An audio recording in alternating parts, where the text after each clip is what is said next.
আজকাল আমাদের মা বোনদের জন্য এটা কঠিন হয়ে গেছে। অনেক মহিলারা আছেন নামাজও পড়তে রাজি আছে, পর্দা করতেও রাজি আছে, কিন্তু স্বামীর কথা মানতে রাজি না। এবং শয়তান আমাদেরকে এই জায়গাতে আমাদের মা বোনদের সবচাইতে বেশি ধোঁকা দিয়ে থাকে। তথাকথিত নারীবাদীরা আমাদের মা বোনদেরকে উস্কে দেয় যে না, নিজের কথা মতো চলতে হবে, স্বাধীন মতো থাকতে হবে। ভাইরা আমার, বোনেরা আমার, অবশ্যই স্বাধীনতা আপনাকে ইসলাম দিয়েছে, কিন্তু প্রত্যেকটা স্বাধীনতার একটা সীমানা আছে, একটা নির্দিষ্ট ডেফিনেশন আছে। আপনি যদি স্বাধীনতার নাম দিয়ে আপনার স্বামীর নির্দেশকে লঙ্ঘন করেন, তাকে পাত্তা না দেন, তাকে তোয়াক্কা না করেন, তাকে ইজ্জত না করেন, তাহলে সেক্ষেত্রে আল্লাহর কাছে আপনি অপরাধী হিসাবে বিবেচিত হবে। এটা আপনার দুনিয়াকেই শেষ করবে, আখিরাত তো পরেই। মনে রাখবেন, যারা এই সমস্ত কথার সবক দেয় আমাদের মা বোনদেরকে যে নারীরা নিজের মন মতো চলবে, তথাকথিত স্বাধীন হবে, সেই মানুষগুলোর দেশের দিকে তাকান, ইউরোপ আমেরিকার দিকে তাকান, একটা দেশও পাবেন না যেই দেশে মেয়েরা মুসলিম পরিবারগুলোর মতো, মুসলিম দেশগুলোর মতো সুখে আছে। তাদের জীবনে দেখা যায় যে পরিবার বলতে, পারিবারিক জীবন বলতে কোনো জিনিস পাওয়াটা সোনার হরিণ হয়ে যাচ্ছে দিন দিন। কারণ সেখানে ভোগটাই মুখ্য হচ্ছে, স্বামী স্ত্রীর মধ্যে কোনো বন্ডিং থাকছে না, কোনো সম্পর্ক থাকছে না। মুসলিম পরিবারে, মুসলিম দেশগুলোতেও নারীর প্রতি কম বেশি অবিচার হয়, কিন্তু এরপরও দেখা যায় মুসলমানদের সমাজে স্বামী স্ত্রীর মধ্যকার যে ভালোবাসা, যে হৃদ্যতা, যে সৌহার্দ্য, যে সম্প্রীতি, যে আন্তরিকতা, এটা অমুসলিমরা কল্পনাও করতে পারে না। আল্লাহর বিধানের মধ্যেই কল্যাণ।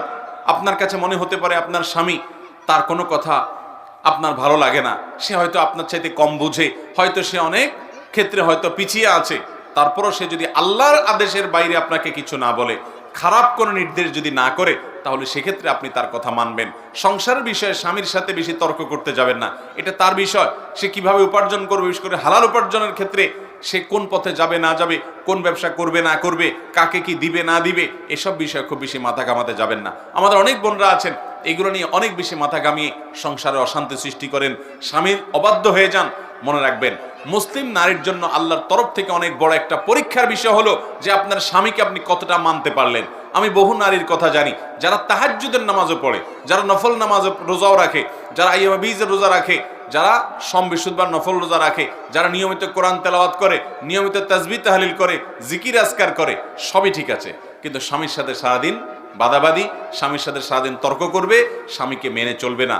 কোন এক সালাফ এর স্ত্রী বলেছিলেন, আমরা আমাদের স্বামীদেরকে আগের যুগের মানুষ রাজাদেরকে যেরকম সম্মান করতো ওই রকম সম্মান করতাম। অতএব আমার মা বোনরা, আপনাদের জন্য এটা আল্লাহ তাআলার তরফ থেকে একটা অ্যাসিড টেস্ট, একটা অগ্নি পরীক্ষা। আপনারা অবশ্যই আপনাদের স্বামীদেরকে মেনে চলবেন। স্বামীদের অবশ্য কর্তব্য স্ত্রীর সাথে সর্বোচ্চ সুন্দর আচরণ করবে, কারণ নবীজি সাল্লাল্লাহু আলাইহি সাল্লাম বলেছেন, তোমাদের মধ্যে স্ত্রীদের কাছে যে যত বেশি ভালো, সে আসলেই ভালো এবং আল্লাহর কাছে ভালো।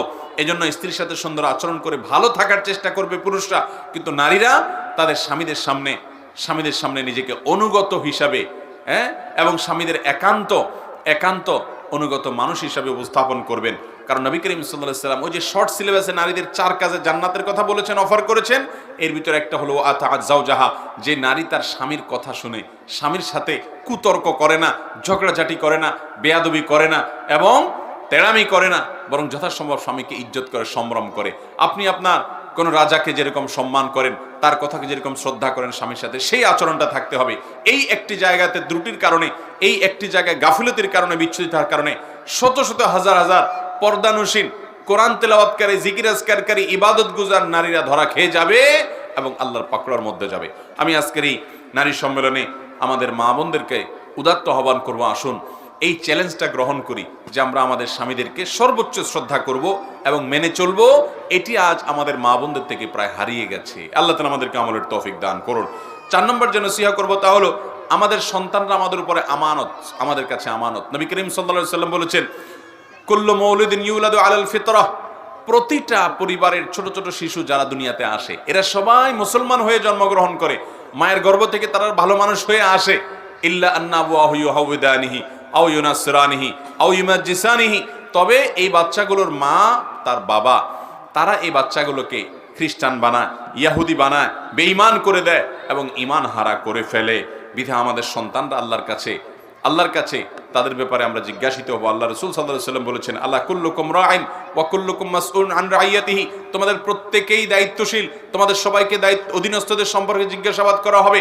একজন নারী তিনি স্বামীর ঘরের ব্যাপারে দায়িত্বশীল, কিভাবে এটা দেখভাল করলেন, স্বামীর টাকা পয়সার আমানতদারিতা রক্ষা করলেন কিনা, স্বামীর অগোচরে নিজের ইজ্জত সম্ভ্রমকে হেফাজত করলেন কিনা, সন্তানদেরকে সঠিকভাবে লালন পালন করলেন কিনা, এই জন্য তাকে অবশ্যই আল্লাহর কাছে জবাবদিহি করতে হবে।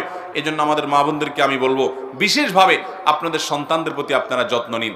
ছেলে হোক মেয়ে হোক, অবশ্যই তাদেরকে 7 বছর বয়স হওয়ার সাথে সাথে নিজে নামাজ পড়ুন, সুন্দর করে তাদের সামনে তাদেরকে নামাজ দেখান এবং নামাজ শেখান, নামাজ পড়তে উদ্বুদ্ধ করুন, কোরআনটা শুদ্ধ করে পড়তে শেখান, তাদের সামনে কোরআন তেলাওয়াত করুন, মোবাইলের নেশা ছেড়ে দেন, কোরআন হাতে নেন, আপনি নিজে কোরআন পড়েন, তাদেরকে কোরআন পড়তে উদ্বুদ্ধ করেন, কোরআন পড়তে উৎসাহিত করেন। যদি কন্যা সন্তান হয় তাহলে সেক্ষেত্রে তাকে 8, 9, 10 বছরের কাছাকাছি বয়স গেলেই তখন থেকে তাকে পর্দা বুঝান। কেন পর্দা করতে হবে? একজন নারী তার সম্ভ্রম, তার ইজ্জত, তার আত্মসম্মান, আত্মমর্যাদার জায়গা থেকে তাকে নিয়ে কাউকে বাজে চিন্তা করতে দিবে না তিনি, এই জায়গা থেকে, এবং সমাজে মানুষের ফিতনার কারণ হবেন না তিনি, তার কারণে কেউ বিপদগামী হবে না, কোনো যুবক, কোনো তরুণ। সেই জায়গা থেকে আল্লাহর ফরজ নির্দেশ মানতে গিয়ে তিনি পর্দা করবেন। আল্লাহ বলেছেন ওয়ালা ইউবদিনা যিনাতাহুন্না, নারীরা তাদের সৌন্দর্যকে প্রকাশ করবে না ইল্লা মা যারা মিনহা, কিন্তু পর্দা করার পরও যদি আপনার পর্দার বাহির থেকে প্রকাশিত হয়, অর্থাৎ বাহির থেকে যদি কেউ দেখে সেটি ভিন্ন বিষয়, কিন্তু পর্দা করবে, নিজেকে ঢেকে ঢুকে রাখবে, এবং এটার জন্য সে টাইট পোশাক পরবে না। অনেক মহিলারা আছেন যে আজকাল প্রচুর পরিমাণে টাইট পোশাক আশাক পরেন, পুরুষদের মতো পোশাক আশাক পরেন, শার্ট প্যান্ট পরেন। মনে রাখবেন নবী করিম সাল্লাল্লাহু আলাইহি ওয়াসাল্লাম বলেছেন লানাল্লাহু আল মুতাশাব্বিহাতু মিনান নিসাই বির রিজাল, ওই মহিলাদের প্রতি আল্লাহ লানত এবং গজব নাজিল হয় যারা পোশাক আশাকে, বেশভূষায় পুরুষের সাদৃশ্য গ্রহণ করে। তারা শার্ট প্যান্ট পরে, টি শার্ট পরে, তারা দেখা যায় পুরুষদের মতো চুল রাখে, তারা পুরুষদের মতো চলাফেরা সবকিছু করে, গেঞ্জি ইত্যাদি পরে বাহিরে ঘুরে বেড়ায়। এগুলো একজন নারীর জন্য হারাম। একইভাবে পুরুষের জন্য হারাম করা হয়েছে, তারা মহিলাদের বেশভূষা ধারণ করবে না। আমার বোনেরা, আল্লাহ তাআলা আপনাদেরকে যে নারী হিসাবে সৃষ্টি করেছেন, এই নারীত্বের মধ্যে আপনাদের সম্মান নিহিত আছে। অনেক মহিলারা পুরুষ হতে চান, পুরুষের মতো হতে চান। আপনি মহিলা হওয়ার পরও পুরুষের মতো পোশাক আশাকে যদি তাদের মতো হতে চান, এটা আপনার নিজের জন্য অপমানের। কেন অপমানের? কারণ আল্লাহ আপনাকে যে নারী হিসাবে সৃষ্টি করেছেন, তার মানে আপনি এটাতে আপনি অপমান বোধ করছেন। আপনি মনে করছেন নারী তুচ্ছ, নারী ছোট, এই জন্য আপনি পুরুষ হওয়ার চেষ্টা করছেন। পুরুষ হওয়ার চেষ্টা করাটা বরং আপনার জন্য অপমানের। আপনার নারীত্বের মধ্যেই আপনার জন্য সম্মান নিহিত আছে, যেটা আমরা এতক্ষণ বলছিলাম। অতএব এই পুরুষদের মতো পোশাক আশাক পরা যাবে না।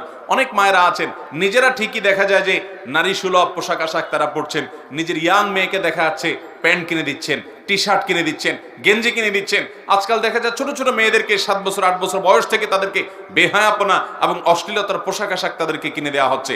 বাজারেও সেরকম পোশাক আশাক পাওয়া যাচ্ছে, শর্টকাট পোশাক আশাক, ছোটখাটো সংক্ষিপ্ত পোশাক আশাক, অতিরিক্ত পাতলা পোশাক আশাক, অতিরিক্ত টাইট পোশাক আশাক। নবী করিম সাল্লাল্লাহু আলাইহি সাল্লাম বলেছেন রুব্বা কাসিয়াতিন ফিদ দুনিয়া আরিয়াতুন ফিল আখিরাহ, বহু নারী দুনিয়াতে রুব্বা কাসিয়াতুন আরিয়াত, বহু নারী আছে পোশাক পরে থাকে, কিন্তু পোশাক পরেও বিবস্ত্র, পোশাকহীন এবং নির্লঙ্গ মানুষের যে অপরাধ, যে পাপ, সে অপরাধে অপরাধী হয় পোশাক পরার পরও।